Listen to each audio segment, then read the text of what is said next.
జనవరి 1 నుండి హోండా కార్ల ధరలు పెరగనున్నాయి. వెంటనే మీకు ఇష్టమైన హోండా కార్ని బుక్ చేసుకుని 1,00,000 వరకు ఆదా పొందండి. ఈ రాష్ట్రాన్ని పరిపాలించే లీడర్ ఒక వీరుడు, ఒక ధీరుడు, ఒక దీశాలి. మీలాగా ఒకడు బొడిసే చేస్తే వెంటనే ఆ సీట్లో కూర్చోలా.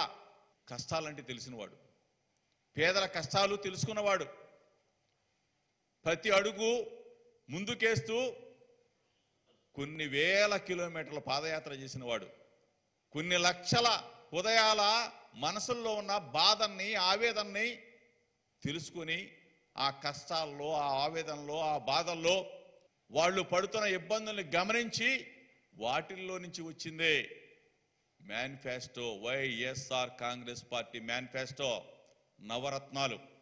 ఈరోజు అదే ప్రేమ.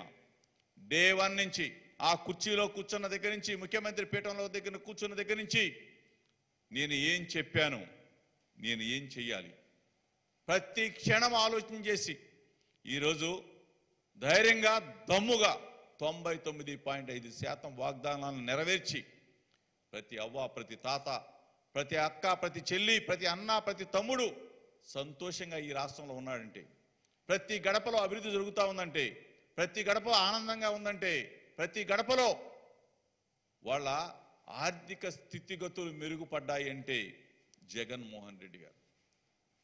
ఏ ఒక్కరో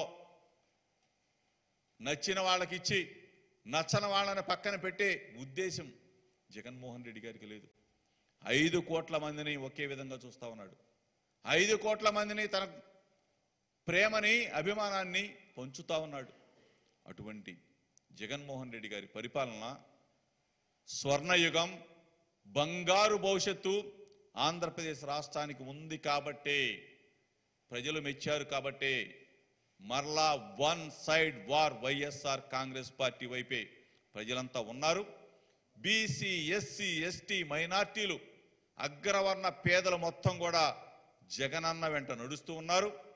ఎంతమంది కలిసి వచ్చినా తెలుగుదేశం పార్టీ, జనసేన పార్టీ, చంద్రబాబు నాయుడు, పవన్ కళ్యాణ్, వగైరా వగైరా వగైరా ఎంతమంది కలిసి వచ్చినా వీళ్ళని చాప దిండు చుట్టి ఆంధ్రప్రదేశ్ ప్రజలందరూ కూడా, 5 కోట్ల మంది ప్రజలందరూ కూడా మీరు ఇక్కడ పనికి రారు, మీరు ఉండేది, తినేది, పడుకునేది చంద్రబాబు నాయుడు ఉండేది, తినేది, పడుకునేది హైదరాబాద్లో, పవన్ కళ్యాణ్ ఉండేది, తినేది, పడుకునేది హైదరాబాద్లో.